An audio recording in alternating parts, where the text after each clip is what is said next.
Bismillahirrahmanirrahim. Assalamualaikum warahmatullahi wabarakatuh.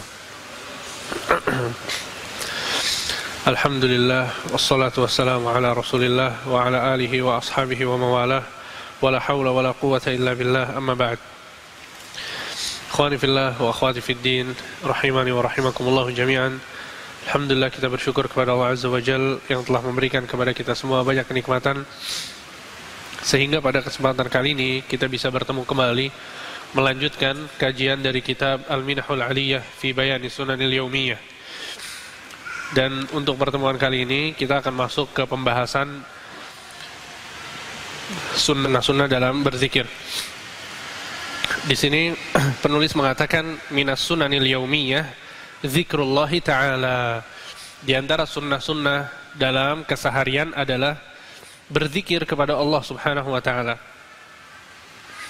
Dan zikir, ya ikhwan, di dalam syariat Islam itu memiliki dua arti, memiliki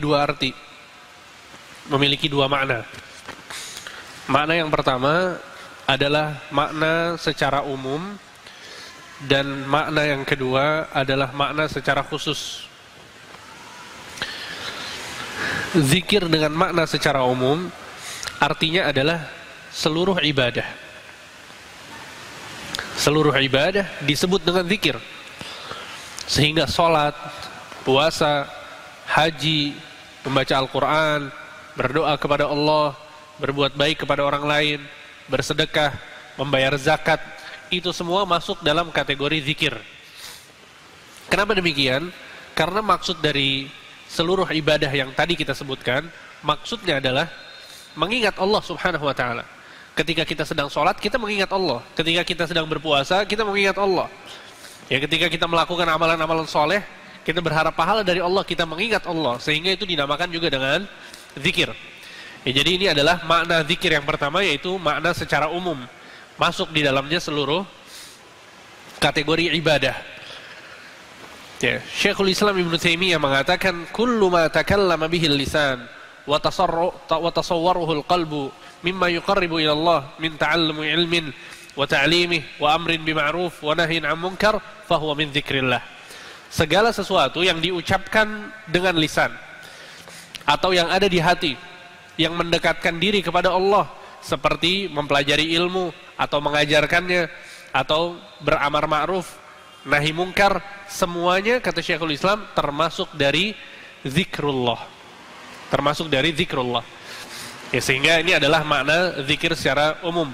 Adapun makna zikir secara khusus, maka dia adalah mengingat Allah Subhanahu wa ta'ala dengan mengucapkan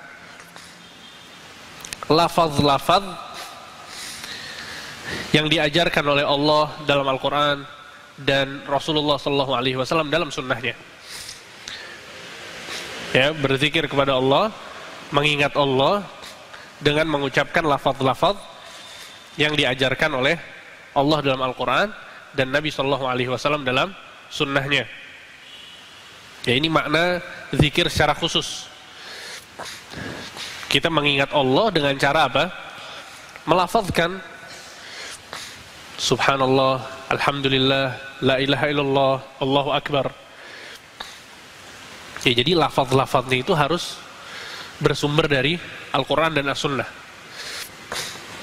Ya, karena sebagian orang salah faham dalam hal ini, sehingga membuat zikir-zikir yang tidak pernah diajarkan oleh Allah dan tidak pernah diajarkan oleh Rasulullah SAW. Sebagian mereka berzikir dengan menyebutkan nama Allah, Allah, Allah, Allah, Allah, Allah. Ya, Nabi SAW tidak pernah berzikir seperti itu. Nabi SAW mengucapkan Subhanallah, Alhamdulillah, La ilaha illallah. Bahkan sebagian dari mereka mengucapkan bukan cuma Allah, tapi apa? Hu. Hu itu artinya huwa. Huwa itu artinya apa? Dia. Dia itu Allah. Hu, hu, hu, hu. Seperti itu. Maka ini juga tidak dibenarkan. Nabi SAW tidak berzikir seperti itu. Zikir adalah ibadah. Dan ketika kita berbicara tentang suatu ibadah, maka konsepnya adalah setiap ibadah harus bersumber dari Al-Quran dan Sunnah. Harus, wajib. Karena kita nggak mungkin bisa mengetahui sebuah amalan yang mendekatkan diri kita kepada Allah kecuali jika Allah beritahukan kepada kita atau Rasulullah SAW. Dan itu juga dengan wahyu dari Allah Subhanahu Wa Taala. Ya, sehingga kita harus berhati-hati dalam masalah ini. Ya, jadi masalah makna dari zikir secara khusus adalah melafazkan atau mengingat Allah dengan melafazkan lafaz-lafaz yang disebutkan oleh Allah dalam Al-Quran atau Nabi SAW dalam sunnahnya. Oke, jadi itu zikir ya. Subhanallah, alhamdulillah, la hawla wa la quwata illa billah, Allahu akbar, la ilaha illallah, wahdahu la syarika lah, lahul mulku wa lahul hamdu wa huwa ala kulli syai'in qadir. Ya, dan zikir-zikir yang lainnya. Dan zikir yang paling agung dan yang paling besar adalah membaca Al-Quran. Zikir yang paling agung adalah membaca Al-Quran.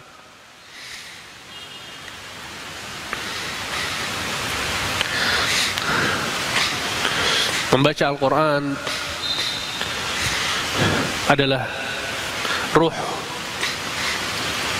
bagi jiwa setiap muslim. Nabi Muhammad SAW memiliki hizb khusus untuk membaca setiap hari. Makanya dalam sebuah hadis pernah Nabi SAW datang ke masjid untuk sholat Isya tapi terlambat. Sudah azan sudah dikumandangkan, tapi Nabi SAW baru datang ke masjidnya itu ketika sudah malam sekali. Ketika Nabi SAW datang ke masjid, kemudian Nabi mengatakan kepada para sahabatnya, aku terlambat karena aku menyelesaikan bacaanku dulu. Subhanallah, lihat. Maksudnya bacaan Al-Quran. Ya, jadi Nabi SAW itu memiliki bacaan khusus setiap hari. Begitu juga para sahabat radhiyallahu anhum wa ardhahum. Ya, dan para salaf sangat memperhatikan sekali tentang membaca Al-Quran. Kita lihat bagaimana Nabi SAW dalam sebuah hadis yang dikisahkan oleh Hudzaifah, bahwa Hudzaifah pernah sholat bersama Nabi SAW. Dalam rakaat pertama, setelah Nabi SAW membaca surat Al-Fatihah, Nabi SAW membaca surat Al-Baqarah. Membaca surat Al-Baqarah. Kata Hudzaifah, setelah Al-Baqarah, pasti Nabi SAW ruku'. Ternyata Nabi memulai surat An-Nisa. Abu Hurairah mengatakan, Hudzaifah mengatakan, aku yakin setelah An-Nisa pasti ruku'. Setelah An-Nisa ternyata membaca surat Al-Imran. Antum bayangkan, dalam satu rakaat Nabi SAW membaca 3 surat. Al-Baqarah, An-Nisa, dan Al-Imran. Berapa juz ya ikhwan? 5 juz lebih. Hampir 6 juz. Hampir 6 juz satu rakaat, dalam satu rakaat. Ya. Ini menunjukkan bagaimana perhatian Nabi SAW dalam membaca Al-Quran. Ya, beliau ketika sholat, beliau sholatnya lama, panjang, karena banyak membaca ayat-ayat Allah Subhanahu Wa Taala. Bahkan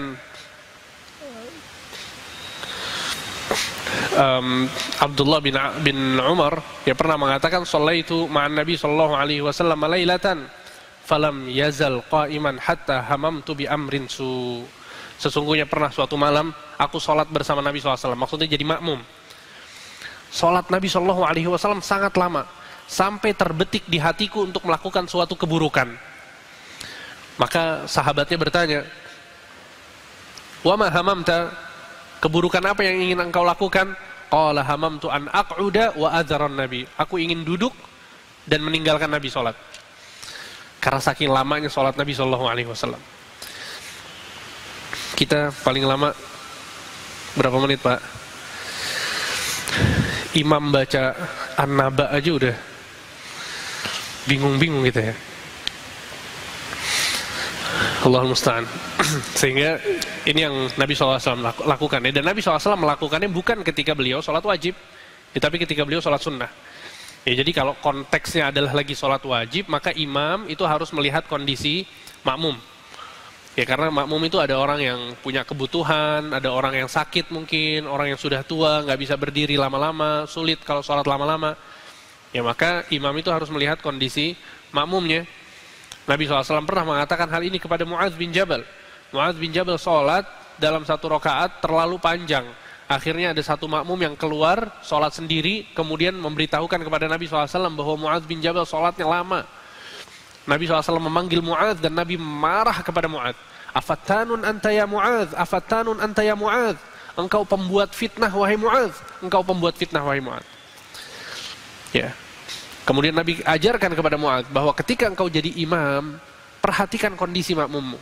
Bisa jadi di situ ada orang yang kabir, yang besar, yang sudah tua, ya, marid, ada orang yang sakit, wadhul hajah, dan ada orang yang memiliki kebutuhan, dia nggak bisa lama-lama sholatnya. Tapi ketika kita sholatnya sendirian atau sholat malam, ya, sholat sunnah, maka silahkan diperpanjang. Dan ini yang dilakukan oleh Nabi SAW. Nabi SAW melakukannya bukan ketika menjadi imam sholat wajib, akan tapi ketika beliau sholat malam. Taib.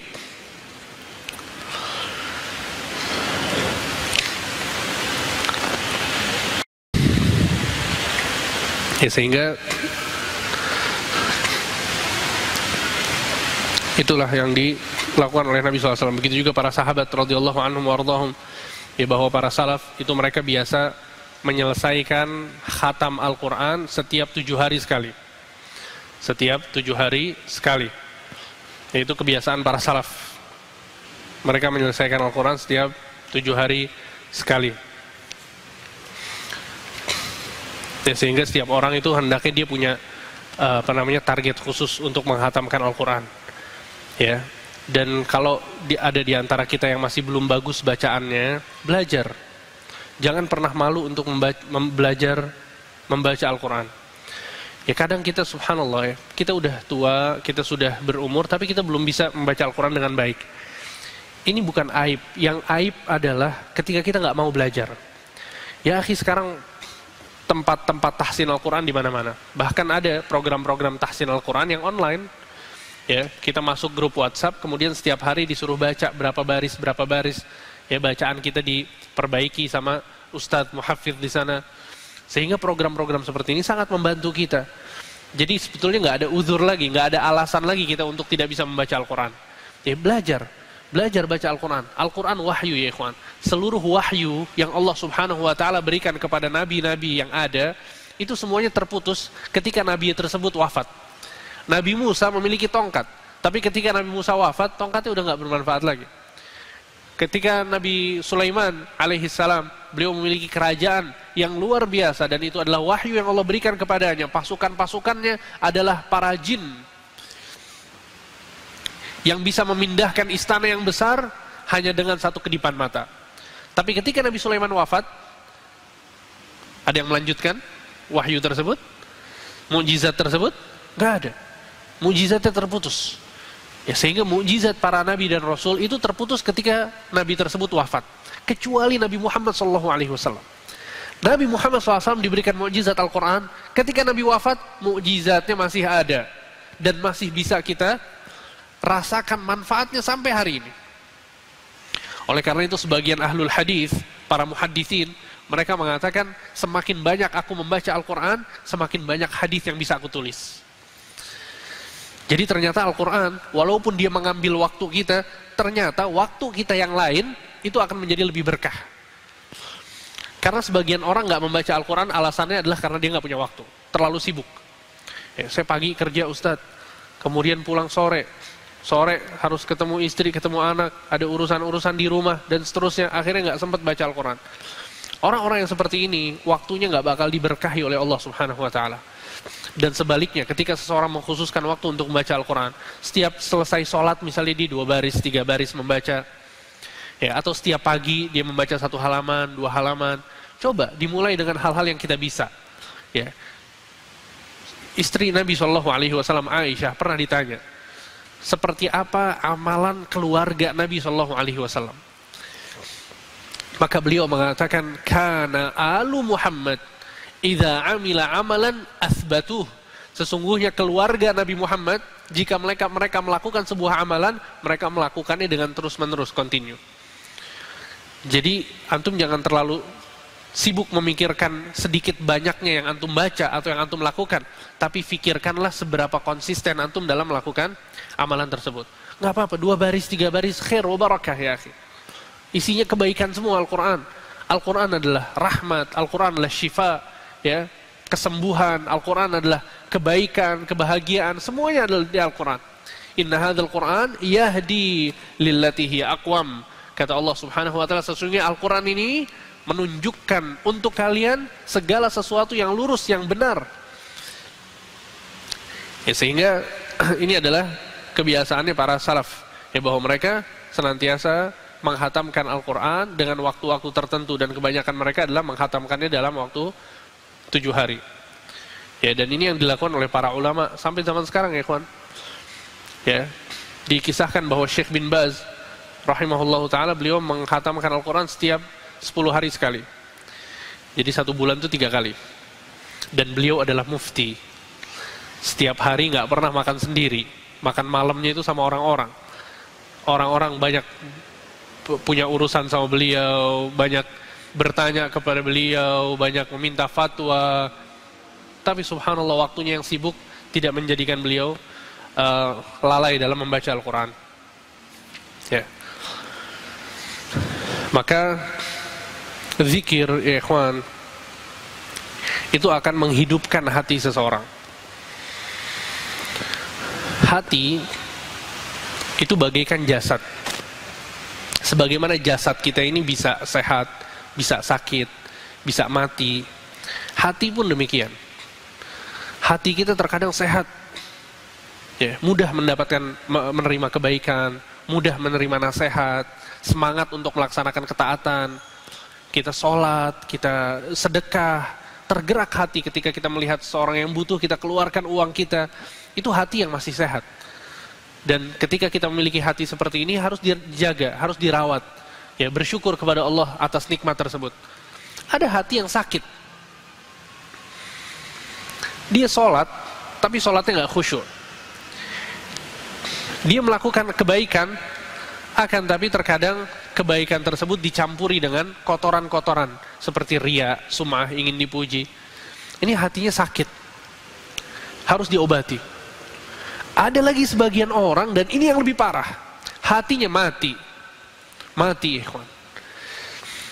Dia nggak lagi melihat kemungkaran sebuah kemungkaran, nggak lagi melihat sesuatu yang baik adalah sesuatu yang baik, bahkan menjadi kebalikannya. Sesuatu yang baik menjadi buruk di matanya.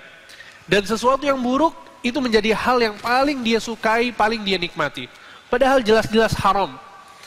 Jelas-jelas nggak boleh, dilarang oleh Allah Subhanahu wa ta'ala, tapi dia terus melakukannya dan terus menikmatinya.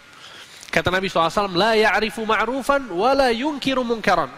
Dia tidak bisa mengingkari kemungkaran dan tidak bisa menyatakan bahwa ini adalah perbuatan baik, tidak. Wah, ini hatinya mati. Ya.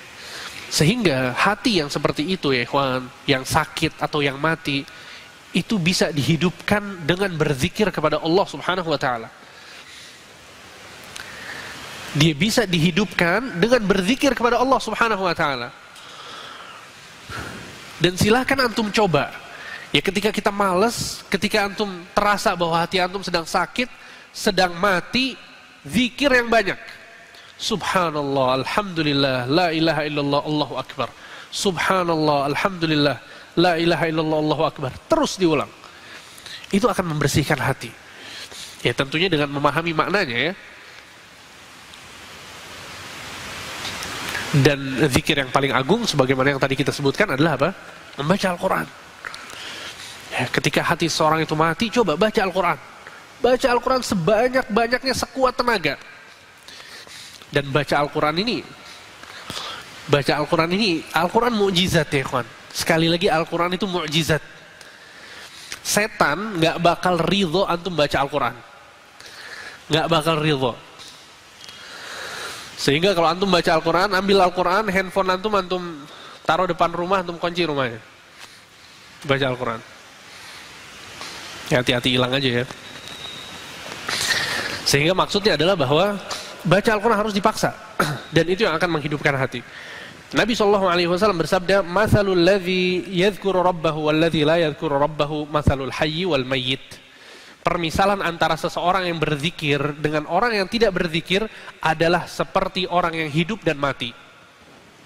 Subhanallah. Ini kata Nabi SAW. Ya, jadi sebagaimana jasad itu hidup dan mati, maka hati pun demikian, dia hidup dan mati. Dalam hadis lain Nabi SAW mengatakan, "Matsalul baiti alladzi yuzkarullahu fihi wal baiti alladzi la yuzkarullahu fihi, matsalul hayyi wal mayyit." Rumah yang di dalamnya dilakukan zikir kepada Allah dengan rumah yang tidak dilakukan di dalamnya zikir kepada Allah, itu bagaikan orang yang hidup dengan orang yang mati. Jadi kita selain memperhatikan zikir untuk diri kita, perhatikan untuk rumah kita juga. Ya. Rumah yang nyaman, rumah yang enak untuk ditempati adalah rumah yang diisi dengan zikir kepada Allah Subhanahu wa taala. Rumah yang digunakan untuk belajar, untuk thalabul ilm, untuk baca buku, untuk baca Al-Qur'an, untuk melakukan kebaikan-kebaikan. Oleh karena itu dalam sebuah hadis Nabi SAW mengatakan sebaik-baiknya sholat adalah sholat yang dilakukan di rumah. Illal maktubah, kecuali sholat 5 waktu. Sholat 5 waktu paling afdal di masjid. Tapi selain itu di rumah. Antum sholat duha di rumah, sholat malam di rumah, sholat qabliyah, ba'diyah di rumah. Kenapa? Supaya rumah kita nyaman, supaya rumah kita enak, ya, tentram, ramai dengan zikir kepada Allah Subhanahu wa taala. Dan di sini Nabi mengatakan rumah yang dibacakan zikir di dalamnya itu bagaikan rumah yang bagaikan orang yang hidup. Bagaikan orang yang hidup. Ya, Masya Allah, tabarakallah.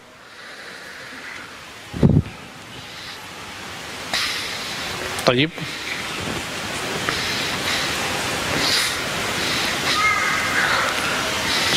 Ya, dan banyak dalil-dalil ya ikhwan yang menjelaskan tentang anjuran untuk memperbanyak zikir. Di antaranya adalah yang pertama, Allah Subhanahu wa taala memerintahkan kita untuk berzikir dengan zikir yang banyak. Allah memerintahkan kita untuk berzikir dengan zikir yang banyak.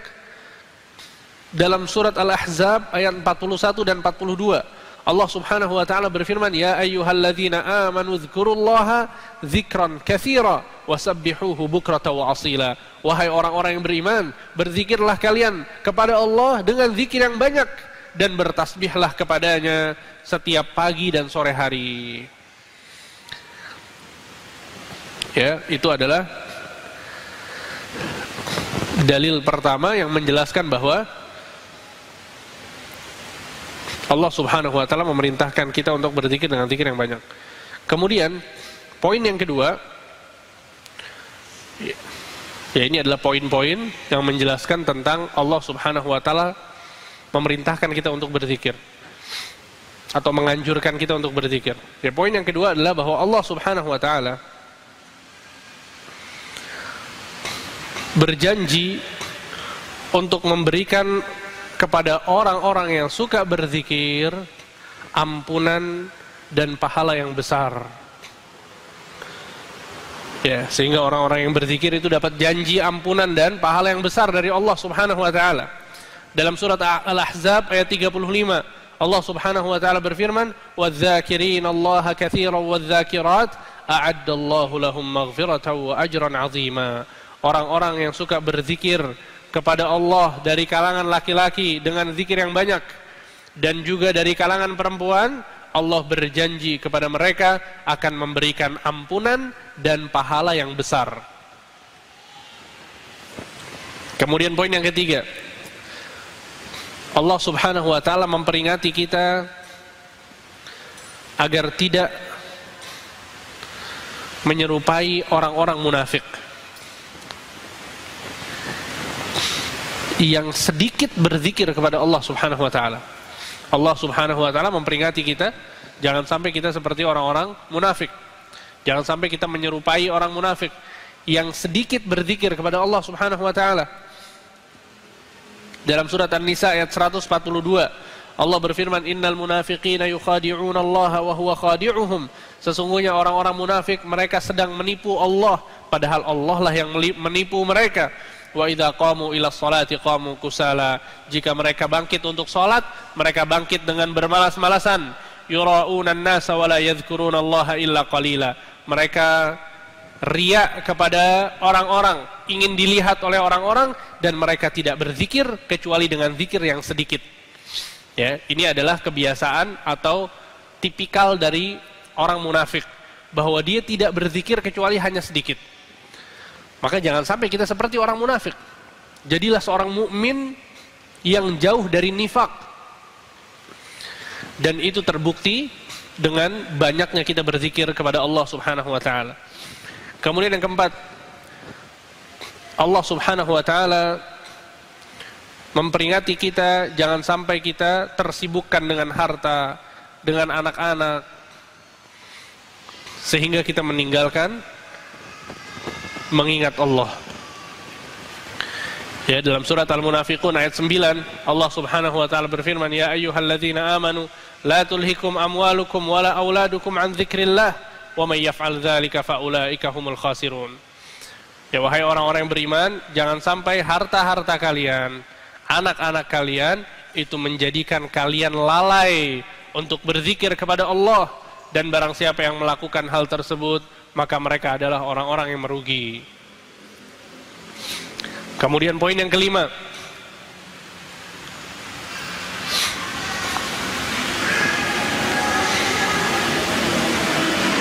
orang yang mengingat Allah, orang yang menyebut-nyebut Allah, berzikir kepada Allah, maka Allah akan mengingatnya dan menyebut-nyebut orang tersebut. Allah Subhanahu wa taala berfirman, "Fadhkuruni azkurkum." Berzikirlah kalian kepadaku, maka aku akan mengingat kalian. Ini subhanallah. Ya, ini luar biasa ya, kawan. Terkadang kita menjaga hubungan sama orang lain dengan harapan kalau kita dalam kondisi sulit, kita punya teman yang bisa membantu kita. Sebagian orang menjaga persahabatan dengan temannya dengan alasan seperti itu. Maka ini yang seharusnya kita lakukan dengan Allah Subhanahu wa taala. Banyak-banyak berzikir, banyak-banyak mengingat Allah, supaya Allah juga ingat sama kita. Maksudnya Allah ingat sama kita adalah supaya Allah membantu kita, supaya Allah menolong kita tatkala kita dalam kondisi sulit. Ya, dalam sebuah hadis qudsi yang sahih diriwayatkan oleh Imam Bukhari, Nabi SAW bercerita tentang firman Allah Subhanahu wa taala, bahwa Allah berfirman, "Ana 'inda dhanni 'abdi bi." Sesungguhnya aku tergantung prasangka hambaku kepadaku. Aku tergantung prasangka hambaku kepadaku. Jadi kalau kita husnudzan sama Allah, Allah akan berikan kepada kita sesuai persangkaan kita. Kalau kita yakin Allah membantu kita, Allah pasti bantu kita. Kita yakin Allah mengabulkan doa kita, pasti Allah mengabulkan doa kita. Ini yang difirmankan oleh Allah Subhanahu wa taala. Kemudian kata Allah, "Wa ana ma'ahu idza dzakarani." Dan aku senantiasa bersama hambaku ketika dia berzikir kepadaku, ketika dia mengingatku. Fa in dzakarani fi nafsihi dzakartuhu fi nafsi. Kalau dia mengingatku, menyebut-nyebut namaku dengan dirinya sendiri, maka aku akan menyebut namanya dan mengingatnya dengan diriku sendiri, kata Allah. Wa in dzakarani fi mala'in dzakartuhu fi mala'in khairin minhum. Dan jika hamba tersebut menyebutkan Allah Subhanahu wa taala, mengingat Allah, berzikir kepada Allah di hadapan makhluk-makhluknya, maka aku akan menyebutkan nama orang tersebut di hadapan makhluk-makhluk yang lebih mulia daripada makhluk-makhluk yang ada di bumi. Maksudnya makhluknya siapa? Para malaikat. Di antaranya adalah kajian-kajian seperti ini, ya kawan. Kita duduk, kita menyebut Allah, kita menyebut agama Allah, kita menyebut tentang Rasulullah, ayat-ayat Al-Quran, hadis-hadis Nabi SAW, maka di antara ganjarannya adalah kita semua, satu persatu, nama kita disebutkan oleh Allah Subhanahu wa taala di hadapan para malaikatnya. Semoga Allah memberikan kepada kita keikhlasan, ya, agar diterima dan mendapatkan ganjaran tersebut.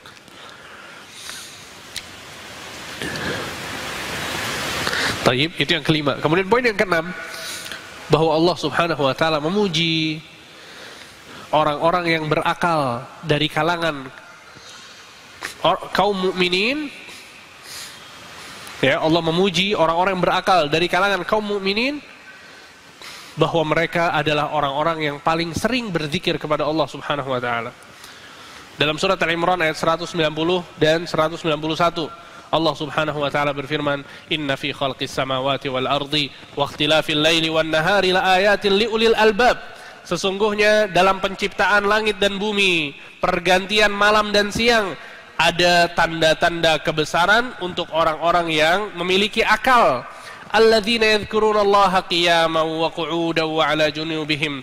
Mereka adalah orang-orang yang suka berzikir kepada Allah dalam kondisi berdiri, duduk, berbaring. Wa yatafakkaruna fi khalqis samawati wal ard. Mereka berfikir tentang penciptaan langit dan bumi. Rabbana ma khalaqta hadza batila subhanaka faqina adzabannar. Mereka mengatakan, wahai Tuhan kami, tidaklah Engkau menciptakan ini semua secara batil. Maha suci Engkau dan jauhkanlah kami dari api neraka. Jadi ini adalah 6 poin yang menjelaskan bagaimana Nabi Allah Subhanahu wa taala, ya, dan yang menjelaskan bagaimana Allah Subhanahu wa taala memotivasi kita untuk banyak-banyak berzikir.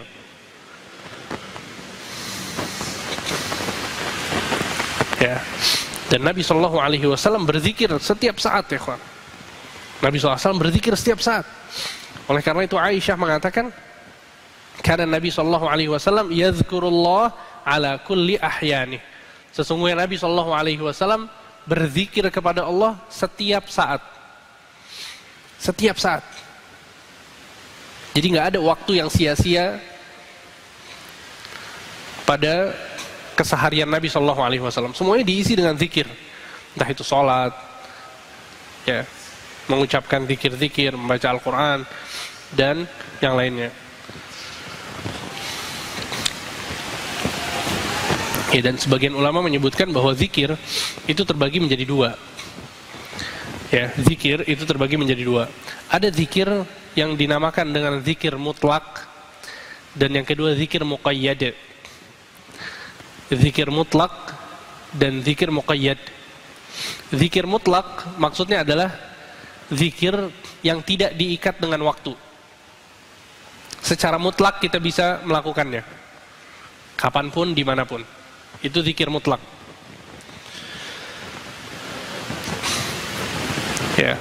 Adapun zikir muqayyad, maka dia terikat dengan, dia adalah zikir yang terikat dengan waktu atau tempat atau keadaan. Ya, zikir muqayyad adalah zikir yang terikat dengan waktu atau tempat atau keadaan.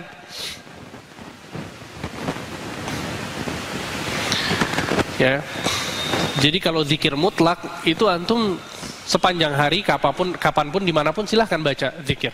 Subhanallah, alhamdulillah, la ilaha illallah, Allahu akbar. Ya, subhanallahu bihamdih, subhanallahil azim, la ilaha illallah wahdahu la syarikalah, lahul mulku wa lahul hamdu wa huwa ala kulli syai'in qadir. Antum baca bebas, kapanpun, dimanapun. Akan tapi ada zikir-zikir yang dibaca pada tempat tertentu, waktu tertentu, atau keadaan tertentu. Ya, contohnya seperti zikir ketika seorang itu masuk masjid. A'udzubillahil azim wa bisultanihil qadim minasyaitonir rajim, Allahumma aftahli abwaaba rahmatik. Itu zikir ketika masuk masjid. Ketika mau masuk kamar mandi, bismillah, Allahumma inni a'udzubika minal khubthi wal khaba'ith. Ya. Dan seterusnya. Ketika masuk rumah baca bismillah, ketika keluar rumah bismillah tawakkaltu 'ala Allah la haula wala quwwata illa billah. Ya, maka zikir-zikir seperti ini disebut dengan zikir muqayyad. Begitu juga dengan zikir pagi dan petang. Ada waktu tertentu untuk kita baca. Itu yang dimaksudkan dengan zikir muqayyad.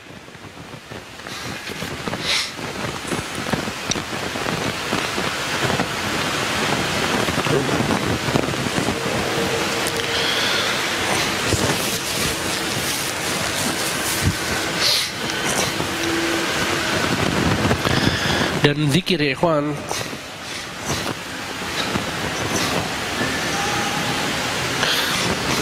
adalah pelindung untuk seorang hamba. Ya, zikir adalah pelindung untuk seorang hamba.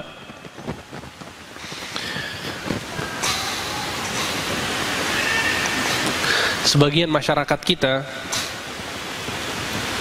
ada yang masih mempercayai dengan jimat-jimat, ya, sehingga dia menggunakan batu-batu, kemudian menggunakan kertas yang dituliskan tulisan-tulisan Arab yang tidak ada maknanya, ya, dengan keyakinan-keyakinan yang bermacam-macam. Ada orang yang pakai jimat supaya mendatangkan rezeki, ada orang yang pakai jimat supaya dia bisa terlindungi dari mara bahaya. Ada yang orang yang pakai jimat supaya dia terlihat cantik, terlihat tampan. Ada orang yang pakai jimat supaya dia mendapatkan rezeki yang banyak, ya, diletakkan jimatnya di tempat usaha dia, ya, ditempel di temboknya supaya banyak pelanggan yang masuk. Berbagai macam cara. Dan kita yakin, ya ikhwan, bahwa perbuatan seperti ini termasuk dari kesyirikan kepada Allah Subhanahu wa taala. Menyekutukan Allah Subhanahu wa taala. Dan kesyirikan adalah dosa yang paling besar. Dosa yang paling parah adalah kesyirikan. Karena dia meminta perlindungannya bukan kepada Allah tapi kepada benda-benda tersebut. Nabi SAW pernah didatangi oleh 10 orang sahabat, 10 orang yang ingin masuk Islam dan membaiat Nabi SAW. Maka satu persatu dari mereka bersalaman dengan Nabi SAW untuk membaiat Nabi. Ya, maksud dari baiat adalah janji untuk setia kepada Nabi, untuk taat, patuh kepada Nabi SAW. Maka orang yang pertama membaiat Nabi bersalaman dengan Nabi SAW, orang yang kedua, ketiga, keempat, terus demikian. Sampai orang yang ke-9. Kemudian orang yang ke-10 ingin bersalaman dengan Nabi SAW, membaiat Nabi, Nabi SAW menolak. Nabi nggak mau salaman sama orang tersebut. Maka sebagian sahabat bertanya, wahai Rasulullah, ada 9 orang yang membaiatmu, kenapa engkau tidak membaiat satu orang ini? Apa kata Nabi SAW? Inna alaihi tamimah, orang ini pakai jimat, kata Nabi. Nabi nggak mau salaman sama orang itu dan tidak menerima baiat dari orang tersebut. Akhirnya Nabi memerintahkan untuk jimatnya supaya dibuang. Akhirnya dia mengeluarkan jimatnya, dibuang jimatnya. Baru kemudian dia membaiat Nabi dan Nabi SAW menerima orang tersebut. Antum bayangkan, kaum muslimin zaman sekarang kalau membaiat Nabi seperti apa? Mungkin banyak yang ditolak sama Nabi SAW. Di dompetnya ada jimat, di dalam celananya ada jimat. Bayangkan, ini Nabi Muhammad SAW. Setelah Nabi SAW membaiat orang tersebut, Nabi mengatakan kepada para sahabatnya, man ta'allaqa tamimatan faqad asyrak. Barang siapa yang pakai jimat, dia telah berbuat syirik, kata Nabi. Hukum yang langsung dijelaskan oleh Nabi SAW. Di dalam hadis lain Nabi SAW mengatakan, innar ruqa wat tamaima wat tiwalata syirkun. Sesungguhnya jampi-jampi, jimat-jimat, santet, seluruhnya adalah kesyirikan, kata Nabi. Ya, santet maksudnya adalah untuk menjadikan seorang itu berpisah ketika dia saling mencintai, atau menggabungkan antara dua orang yang saling membenci. Kata Nabi, syirik. Seorang sahabat yang bernama Imran ibn al-Husain radhiyallahu anhu ardhah, beliau pernah bercerita bahwa ada orang yang datang kepada Nabi SAW pakai gelang. Ditanya sama Nabi, ma hadhihi, apa ini? Kata orang yang pakai gelang, ini adalah minal wahinah. Ini adalah gelang yang aku gunakan untuk menghilangkan penyakit yang ada di lenganku. Subhanallah. Sama tidak dengan zaman sekarang? Sama persis. Ustadz, ini obat rematik. Ustadz, ini obat kolesterol, obat diabetes. Ya, masa pakai gelang, pakai cincin, pakai kalung, datang ke dokter, minum obat. Ini pakai gelang. Ya, jawabannya sama kayak orang-orang zaman sekarang. Minal wahinah, ini untuk menghilangkan penyakit yang ada di lenganku. Kemudian Nabi SAW, apa kata Nabi SAW? Apakah Nabi mengatakan, oh kalau lagi sakit nggak apa-apa, oh kalau untuk menghilangkan rematik nggak apa-apa? Apa Nabi mengatakan hal tersebut? Nabi SAW mengatakan, inzi'ha, lepaskan. Sekarang juga lepaskan. Fa innaha la taziduka illa wahnan, sesungguhnya gelang itu tidak akan menambah kepada dirimu kecuali kelemahan. Fa innaka law mitta wa hiya 'alaika ma aflahta abada. Jika engkau wafat dalam kondisi engkau memakai gelang ini, demi Allah engkau tidak akan beruntung selama-lamanya. La ilaha illallah. Kenapa enggak akan beruntung? Berbuat syirik. Berbuat syirik orang ini. Dan Allah Subhanahu wa taala mengatakan innallaha la yaghfiru ay yushraka bih wa yaghfiru duna dzalika liman yasha. Dalam surat An-Nisa ayat 48 kata Allah, sesungguhnya Allah tidak mengampuni dosa kesyirikan dan Allah akan mengampuni dosa yang lain bagi orang-orang yang Allah kehendaki. Dalam surat Al-Maidah Allah Subhanahu wa taala mengatakan innahu may yusyrik billah faqad harramallahu alaihi al-jannah wa ma'wahu an-nar wa ma lidh-dhalimin min ansar. Sesungguhnya orang-orang yang berbuat syirik kepada Allah, Allah haramkan baginya surga. Tempatnya adalah ke neraka dan tidak ada penolong bagi orang-orang yang berbuat zalim. Maka lihat bagaimana ketegasan Nabi SAW pada tempatnya. Nabi SAW pernah di masjid ada orang masuk kencing, dibiarkan sama Nabi. Antum tahu kisahnya. Para sahabat marah, kata Nabi, da'uh la tuzrimu, biarkan. Biarkan dia selesai, kemudian baru kita kasih tahu. Tapi untuk masalah syirik, Nabi beda. Tegas. Langsung disuruh lepas. Diancam sama Nabi SAW, kamu gak bakal beruntung selama-lamanya. Dan ini yang seharusnya ada pada diri kita. Ya, masalah-masalah kesyirikan ini harus disampaikan ya kawan. Ya, ini diantara bentuk kepedulian kita kepada orang lain, bentuk sayang kita kepada masyarakat. Jelaskan tentang kesyirikan, jangan sampai terjerumus kepada kesyirikan. Dalil-dalilnya jelas, hadisnya sangat tegas tentang masalah ini. Gak ada keraguan sama sekali bahwa jimat adalah kesyirikan kepada Allah Subhanahu wa taala. Kemudian dalam sebuah hadis juga Nabi SAW pernah bersafar dengan para sahabat radhiyallahu anhum wardahum. Nabi SAW bersafar dengan rombongan yang banyak. Ya. Sebelum pergi, sebelum beranjak, ini semuanya kondisinya sudah siap rombongan safar ini. Tinggal berangkat aja. Nabi SAW memerintahkan salah seorang sahabat untuk memberikan informasi kepada seluruh rombongan safar. Antum tahu apa informasinya?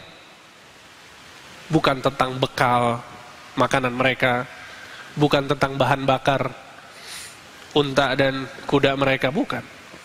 Nabi mengatakan kepada utusan ini, seorang sahabat, alla yabqayanna fi raqabati ba'irin qiladatun min watarin au qiladatun illa quti'at. Beritahukan kepada seluruh rombongan safar, jika ada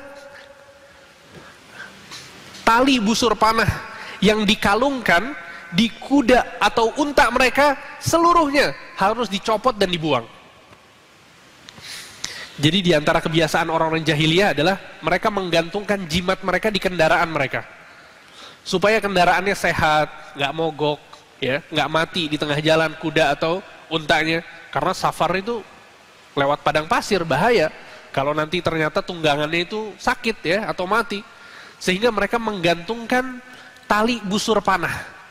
Jadi orang-orang jahiliyah meyakini ketika ada panah yang digunakan untuk berperang, setelah perang dicopot, digunting, kemudian dikalungkan, itu bisa menolak bala. Ini keyakinan orang-orang jahiliyah. Nah, Nabi SAW ketika mau bersafar, Nabi mau memastikan dulu, ini kita safar jangan sampai ada orang yang berbuat syirik. Bahaya, kita berteman sama orang yang pakai jimat. Gimana? Nabi SAW nggak mau itu terjadi.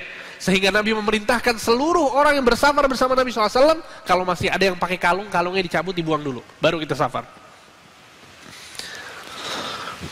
Antum lihat. Bagaimana Islam betul-betul berhati-hati jangan sampai kita Muslim itu terjerumus dalam kesyirikan. Di antaranya masalah jimat. Iya kawan, masalah jimat ini masalah yang nggak ada habisnya. Masalah yang nggak ada habisnya. Belakangan ada produk yang dijual sama sebagian orang. Salah satu batu dari bentuk-bentuk batu dari jenis batu tertentu dijadikan sebagai alat kecantikan. Jadi dioleskan ke wajah supaya wajahnya cerah, bersih.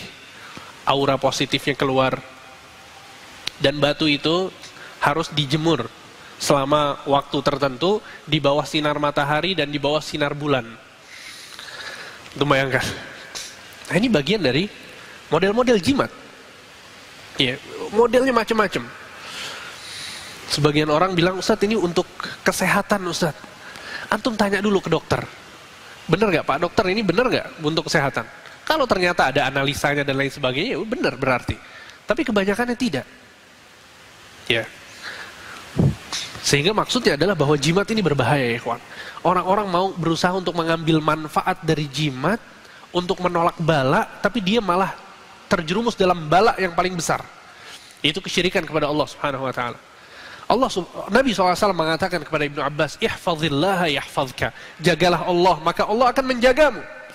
Maksudnya jagalah Allah adalah menjaga aturan-aturan Allah, menjalankan perintah-perintah Allah, menjauhi larangan-larangan Allah. Dengan demikian Allah akan menjaga kita. Makanya sebagian salaf mengatakan kepada anaknya, sesungguhnya aku memperbanyak sholat untukmu. Aku memperbanyak sholat untukmu. Maksudnya dia ingin menjadi ayah yang soleh, supaya anak-anak dan keturunannya dijaga sama Allah Subhanahu wa ta'ala. Ini yang seharusnya dilakukan oleh seseorang, supaya dirinya dijaga dari bahaya-bahaya. Sehingga lanjutan hadisnya, kata Nabi SAW, idza sa'alta fas'alillah. Wahai Ibnu Abbas, kalau engkau meminta sesuatu, maka mintalah kepada Allah. Wa idza sta'anta fasta'in billah. Kalau engkau meminta pertolongan untuk sesuatu, maka minta tolonglah kepada Allah. Wa'lam annal ummata, ketahuilah jika seluruh manusia yang ada di muka bumi ini ijtama'u ala an yanfa'uka bi syai'in lam yanfa'uka illa bi syai'in qad katabahu Allahu lak. Jika seluruh manusia yang ada di muka bumi berkumpul untuk memberikan sedikit manfaat untukmu, sungguh mereka tidak mungkin bisa memberikan manfaat kepadamu kecuali sekedar dengan berdasarkan apa yang Allah tuliskan untukmu.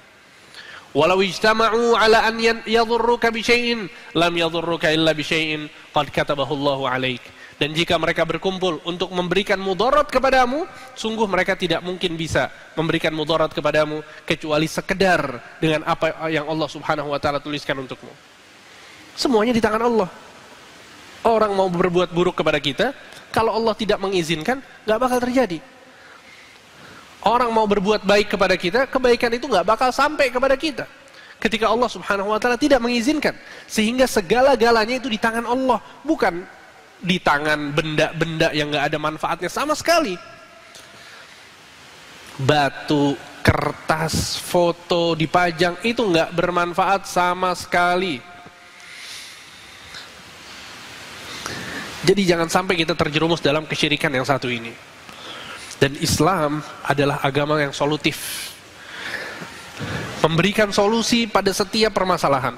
Setiap permasalahan pasti ada solusinya, dan itu ada dalam Islam. Ini adalah bentuk dari kesempurnaan Islam. Ketika Islam mengharamkan kita untuk menggunakan jimat, ternyata di situ ada zikir, wirid, doa yang diajarkan oleh Islam untuk menjadikan kita mendapatkan perlindungan. Makanya di antara manfaat dari zikir adalah bahwa zikir kepada Allah itu akan melindungi kita dari mara bahaya. Kita akan mendapatkan banyak manfaat, kebaikan, keberkahan dalam hidup ketika kita berzikir. Jangan percaya sama batu, jangan percaya sama apapun itu, tapi percayalah dengan apa yang Allah Subhanahu wa ta'ala turunkan kepada Nabi Muhammad SAW berupa wahyu Al-Quran, As-Sunnah. Itu yang menjaga seseorang dari mara bahaya. Nabi SAW mengatakan, man kharaja min baitihi, barang siapa yang keluar dari rumahnya, kemudian dia mengucapkan bismillahi tawakkaltu 'ala Allah la haula wala quwata illa billah, maka akan ada malaikat yang mengatakan kepada orang tersebut, kufita wa hudita wa wuqita, kamu sudah dicukupkan, kamu sudah diberi petunjuk, dan kamu sudah dijaga. Allahu Akbar. Ada jimat yang lebih hebat daripada ini? Oh, nggak ada. Malaikat yang bilang. Kabar ini dari Rasul sallallahu alaihi wasallam, wahyu, kita beriman 100%. Ketika kita keluar rumah membaca doa tersebut, kita aman. Dicukupkan urusan kita sama Allah. Kita ada urusan sama orang lain, Allah yang bantu. Kita ada urusan sama siapapun orangnya, orang besar, ditakuti sama manusia. Kita baca zikir ini, hati kita tenang ya ikhwan. Karena kita sudah dibantu oleh Allah Subhanahu wa taala. Kita sudah diberi petunjuk dan dijaga dari mara bahaya.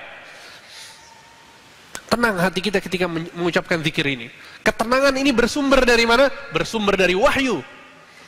Bukan dari dukun-dukun, paranormal, tukang sihir yang gak jelas bagaimana mereka beribadah. Bahkan mereka menyembah setan, menyembah syaitan. Na'udzubillah min dzalik. Melakukan sembelihan-sembelihan untuk selain Allah, berbuat kesyirikan kepada Allah. Mau kita percaya sama mereka? Na'udzubillah min dzalik. Kita percaya sama Rasul sallallahu alaihi wasallam. Kemudian Nabi SAW melanjutkan ketika orang itu mengucapkan demikian dan malaikat berjanji dengan janji-janji tersebut, maka syaitan tanaha anhu syaitan, kata Nabi, maka syaitan akan mundur mengatakan kepada teman-temannya, kaifa bina birajulin qad kufiya wa wuqiya wa hudiya. Bagaimana mungkin kita bisa mengganggu seseorang yang sudah dijaga, sudah diberikan hidayah dan sudah dicukupkan oleh Allah Subhanahu wa taala. Maka syaitan tidak ada yang berani mendekat kepada orang ini. Allahu akbar. Kalau ada jimat yang halal, maka ini adalah jimat yang halal. Kalau ada jimat yang dibolehkan, ini adalah jimat yang dibolehkan. Ya. Kadang kita suka dapat iklan-iklan ya. Dijual keris 500.000. Alasan dijual apa? Lagi nggak punya duit. Dibilang kelebihan kerisnya adalah bisa mendatangkan duit. Ngapain dijual? Taib. Ya, sehingga kalau mau pakai jimat, baca zikir. Ya, dan kita tidak mengatakan ada jimat yang halal, ya, jimat semuanya haram. Sehingga maksudnya adalah ini solusinya. Berzikir kepada Allah Subhanahu wa taala. Ya. Dalam sebuah hadis Nabi SAW mengatakan bahwa Nabi Yahya bin Zakaria pernah diberikan wahyu berupa 5 perkara yang diperintahkan oleh Allah untuk mengamalkannya dan menyampaikannya kepada Bani Israel agar mereka mengamalkannya. Di antara 5 perkara tersebut adalah wa amurukum an tadhkurullaha ta'ala. Kata Nabi Yahya kepada kaumnya Bani Israel, aku memerintahkan kalian, hendaknya kalian memperbanyak zikir kepada Allah. Fa inna mathala dzalika kamathali rajulin kharajal aduwwu fi atharihi sira'an hatta idza ata husnin hasinin fa uhriza nafsahu minhum. Fakadzalikal abdu la yuhrizu nafsahu minasyaitan illa bi dzikrillah taala. Aku memerintahkan kalian, perbanyaklah zikir kepada Allah. Sesungguhnya permisalan orang yang memperbanyak zikir kepada Allah itu bagaikan seseorang yang sedang dikejar musuh dengan cepat. Tiba-tiba kemudian dia mendapatkan satu benteng yang sangat kuat, dia pun masuk ke benteng tersebut sehingga musuh-musuh yang mengejarnya tidak bisa mendapatkannya. Kata Nabi Yahya bin Zakaria, ini adalah permisalan orang yang berzikir kepada Allah. Setan tidak mungkin bisa tembus kepada orang ini. Orang yang mau berbuat buruk tidak mungkin bisa tembus kepada orang ini karena dia dijaga, diberikan tameng oleh Allah Subhanahu wa taala sebab zikir yang dia lakukan. Jangan pernah meninggalkan zikir ya kawan. Khususnya zikir pagi dan petang. Antum sempatkan waktu 15 menit, 20 menit setelah sholat subuh, duduk. Jangan kemana-mana dulu. Setelah sholat subuh duduk dulu. Baca zikir, selesaikan semuanya. Begitu juga setelah asar. Baca zikir semuanya. Alhamdulillah dapat kebaikan dunia dan akhirat. Dapat penjagaan dari Allah, keberkahan dari Allah, kesehatan, dijauhkan dari kefakiran, dijauhkan dari kemiskinan, dijauhkan dari kekufuran. Kalau kita mau bahas tentang zikir pagi dan petang, kita butuh beberapa pertemuan mungkin. Ya, sehingga banyak sekali zikir-zikir yang fungsinya adalah untuk melindungi diri kita. Di antaranya juga, ya, di antara zikir pagi dan petang, membaca qul huwallahu ahad, qul a'udzu birabbil falaq dan qul a'udzu birabbin nas. Kata Nabi SAW, qul huwallahu ahad wal mu'awwidzatain. Maksudnya qul a'udzu birabbil falaq dan qul a'udzu birabbin nas.